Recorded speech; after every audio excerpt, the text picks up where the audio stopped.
Hi friends, நம்ம இன்றைக்கி பார்க்கக்கூடிய வீடியோ என்ன அப்படின்னு பார்த்தீங்கன்னா, மாவட்ட சுகாதாரத்துறையிலேருந்து ஒரு வேலைவாய்ப்பு வந்து அனௌன்ஸ்மெண்ட் பண்ணியிருக்காங்க. அந்த வேலையை பற்ற முழு தகவலை வந்து நம்ம சேனலில் வந்து பார்க்கலாம்.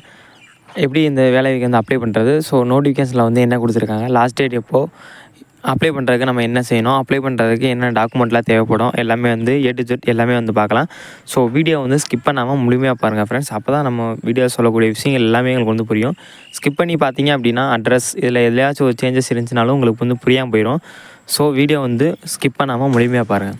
வாங்க வீடியோக்குள்ளே போகலாம் ஃப்ரெண்ட்ஸ். ஃபஸ்ட்டு நோட்டிஃபிகேஷன் வந்து பார்த்துக்கலாம். மாவட்ட நலச்சங்கம், புதுக்கோட்டை மாவட்டம், மருத்துவம் மக்கள் நலவாழ்வுத்துறை. ஃப்ரெண்ட்ஸ், இதில் பார்த்தீங்க அப்படின்னா ஒப்பந்த அடிப்படையில் வந்து தேர்ந்தெடுக்கிறான்னு சொல்லியிருக்காங்க. ஒப்பந்த அடிப்படையில் வந்து தேர்ந்தெடுக்க சொல்கிறாங்க. என்னென்ன வேலைகள் பார்த்தீங்க அப்படின்னா சொல்லியிருக்காங்க பார்த்தீங்கன்னா, சித்தா, ஹோமியோபதி, ஆயுர்வேதா. ஸோ 3 விதமான வேலையை வந்து கொடுத்துருக்காங்க. ஃபஸ்ட்டு வந்து நோட்டிஃபிகேஷனில் வந்து என்ன சொல்லியிருக்காங்க, நோட்டிஃபிகேஷன் வந்து ஃபுல்லாக வந்து நம்ம ரீட் பண்ணி பார்த்துக்கலாம். நோட்டிஃபிகேஷனில் என்னென்ன டீட்டெயில்ஸ் வந்து கொடுத்துருக்காங்க அது எல்லாமே ஃபஸ்ட்டு பார்த்துட்டு அதுக்கப்புறம் வந்து எப்படி இந்த வேலைக்கு வந்து அப்ளை பண்ணுறது அப்படின்ற முழுமையாக பார்க்கலாம். வீடியோ வந்து ஸ்கிப் பண்ணாமல் பாருங்கள் ஃப்ரெண்ட்ஸ். இப்போ தான் நம்ம சேனலில் ஃபஸ்ட்டு பார்க்குறீங்க அப்படின்னா நம்ம சேனல் வந்து சப்ஸ்கிரைப் பண்ணிக்கோங்க. சப்ஸ்கிரைப் பண்ணிவிட்டு உங்களோட சப்போர்ட் வந்து நம்மளுக்கு தொடர்ந்து கொடுங்க. உங்களுக்கு தேவையான வேலைவாய்ப்புகள் அனைத்துமே வந்து நம்ம சேனலில் வந்து போஸ்ட் பண்ணப்படும். ஓகே ஃப்ரெண்ட்ஸ், இதில் வந்து என்ன கொடுத்துருக்காங்க, பணியிடம் மருத்துவ அலுவலர் ஆயுஷ். சித்தாவில் வந்து 2 வேக்கன்சி வந்து கொடுத்துருக்காங்க. ஸோ கல்வி தகுதி என்ன பார்த்தீங்கன்னா, bachelor of Siddha medicine and surgery or MD Siddha வந்து கொடுத்துருக்காங்க. ஸோ காலி பணிகளுங்க பார்த்தீங்க அப்படின்னா 2. அவளை சேலரி பார்த்தீங்கன்னா மாத ஊதியம் ஒப்பந்த அடிப்படையில் வந்து மாத ஊதியம் என்ன அப்படின்னு பார்த்தீங்கன்னா 34,000 சொல்லியிருக்காங்க. ஸோ ரெண்டாவது என்ன சொல்லியிருக்காங்கன்னா,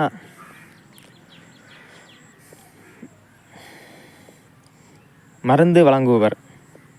இதுக்கு அலுவலகம் எங்கேன்னு பார்த்தீங்கன்னா அரசு ஆரம்ப சுகாதார நிலையம், கோணப்பட்டு. ஸோ இதுக்கு பார்த்தீங்கன்னா டிப்ளமோ இன் இன்டர்கிரேட் ஃபார்மசி படிச்சிருக்கணும்னு சொல்லியிருக்காங்க. Next diploma in pharmacy, Ayurveda, homeopathy. இது படிச்சிருந்தீங்க அப்படின்னா நீங்கள் வந்து ஜாப்புக்கு அப்ளை பண்ணலாம். வேகன்சி பார்த்தீங்கன்னா டோட்டலாக வந்து 3 வேகன்சி கொடுத்துருக்காங்க. அதில் வந்து ஆயுர்வேதா அப்படின்றதுல வந்து 1 வேகன்சியும், ஹோமியோபதி அப்படின்ற 2 வேகன்சி கொடுத்துருக்காங்க. பர் டே சேலரியே பார்த்தீங்கன்னா 750 ரூபா வந்து சேலரின்னு சொல்லியிருக்காங்க. நீங்கள் வந்து நோட்டிஃபிகேஷனில் வந்து முழுசாக பார்த்துக்கோங்க. ப்ளஸ் நோட்டிஃபிகேஷன் வந்து முழுசாக பார்த்ததுக்கப்புறம் நீங்கள் வந்து உங்களுக்கு ஓகே அப்படின்னா ஜாப்புக்கு வந்து தாராளமாக நீங்கள் அப்ளை பண்ணிக்கலாம். 3வது பார்த்தீங்கன்னா பல்நோக்கு பணியாளர். அலுவலகம் பார்த்தீங்கன்னா அரசு ஆரம்ப சுகாதார நிலையம், கோணப்பட்டு, வடகாடு, மரமடக்கி, கொடும்பலூர், சிங்கவனம் மற்றும் அரசு மருத்துவமனை, விராலிமலை. இதில் வந்து 10th 8th பாஸ் பண்ணியிருந்தால் வந்து அவன் ஜாப்பில் அப்ளை பண்ணிக்கலாம். இதுக்கான வேகன்சி பார்த்தீங்கன்னா 6 வேகன்சி வந்து கொடுத்தாங்க. தினக்கூலி அதாவது பர் டேக்கு வந்து 300 ரூபா சேலரி அந்த மாதிரி சொல்லியிருக்காங்க. ஃப்ரெண்ட்ஸ், நெக்ஸ்ட்டு பார்த்தீங்கன்னா விண்ணப்பம் அனுப்ப வேண்டிய முகவரி அப்படின்னு சொல்லி கொடுத்துருக்காங்க. மாவட்ட சித்த மருத்துவர் அலுவலகம், மாவட்ட சித்த மருத்துவ அலுவலகம், பழைய அரசு தலைமை மருத்துவமனை வளாகம், புதுக்கோட்டை. தொலைபேசி எண் கொடுத்துருக்காங்க. ஃப்ரெண்ட்ஸ், உங்களுக்கு எதாவது டவுட்ஸ் அப்படின்னா நீங்கள் வந்து இந்த தொலைபேசி எண் கனெக்ட் பண்ணி நீங்கள் எதாவது டவுட்ஸ் நாங்கள் வந்து கேட்டுக்கலாம். ஸோ இந்த அட்ரஸ்க்கு வந்து நீங்கள் வந்து பிரிண்ட் அவுட் பண்ணி ஃபில் பண்ணி அந்த ஃபார்மை வந்து நீங்கள் கொரியர் மூலமாக வந்து போஸ்ட் மூலமாகவும் சென்ட் பண்ணுற மாதிரி இருக்கும். ஃப்ரெண்ட்ஸ், நெக்ஸ்ட்டு பார்த்தீங்க அப்படின்னா அப்ளிகேஷன் ஃபார்ம் எங்கே கிடைக்கும் அப்படின்னு பார்த்தீங்கன்னா, டைரெக்டாக வந்து நம்ம விசிட் பண்ணி வாங்குற மாதிரி இருந்தாலும் வாங்கலாம். இன்னொரு ஆப்ஷன் என்ன அப்படின்னு பார்த்தீங்கன்னா, புதுக்கோட்டை டிஸ்ட்ரிக்ட் வெப்சைட், அதாவது புதுக்கோட்டை டிஸ்ட்ரிக்ட் அப்படின்ற ஒரு வெப்சைட்டில் வந்து நம்மளுக்கான அப்ளிகேஷன் ஃபார்ம் வந்து அங்கேயே வந்து கொடுத்துருப்பாங்க. அதை நான் ஃப்ரெண்ட்ஸ், நெக்ஸ்ட்டு பார்த்தீங்க அப்படின்னா நம்ம அப்ளிகேஷன் ஃபார்ம் வந்து வந்துட்டோம். இந்த அப்ளிகேஷன் ஃபார்ம் லிங்க் பார்த்தீங்கன்னா நான் டிஸ்கிரிப்ஷனில் கொடுத்துக்கிறேன்.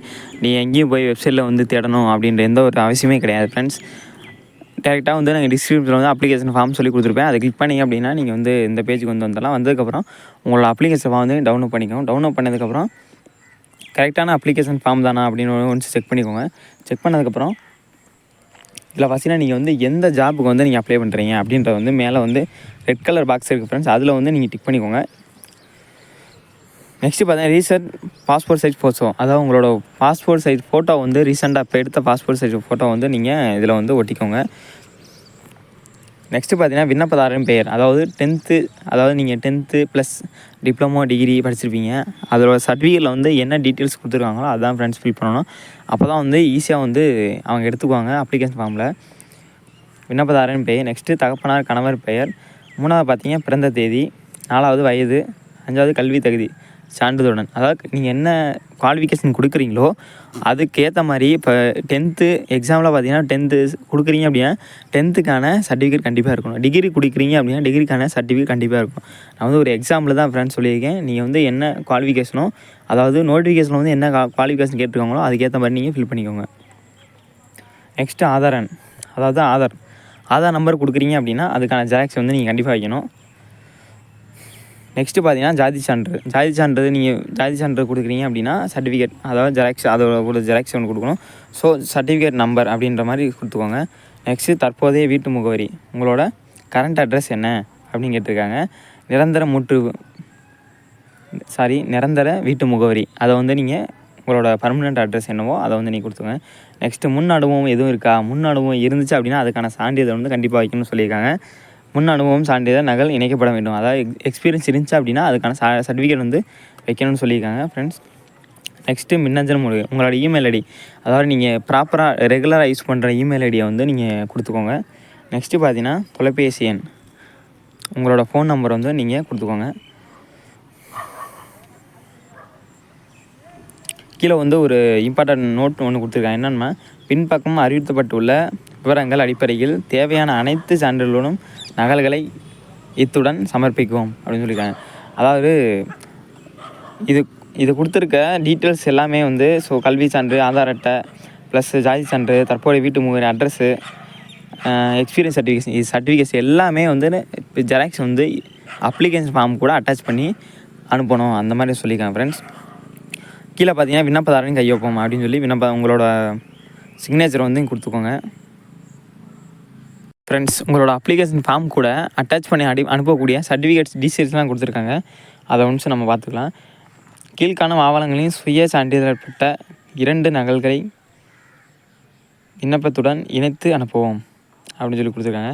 இதில் வந்து சமீபத்தில் எடுக்கப்பட்ட 2 பாஸ்போர்ட் அளவு ஃபோட்டோக்கள், அதாவது புகைப்படங்கள், புதுசாக வந்து ரீசெண்டாக எடுத்த பாஸ்போர்ட் சைட் ஃபோட்டோ வந்து அட்டாச் பண்ணிக்கோங்க.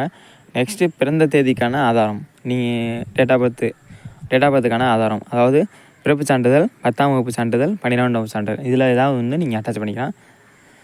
நெக்ஸ்ட்டு பார்த்தீங்கன்னா கல்வி தகுதிக்கான சான்றிதழ், நீங்கள் வந்து மேக்ஸிமம் என்ன படிச்சிருக்கீங்க அப்படின்ற டீட்டெயில்ஸ், நீங்கள் அதிகபட்சம் என்ன படிச்சிருக்கீங்க அதுக்கான சர்டிஃபிகேட்.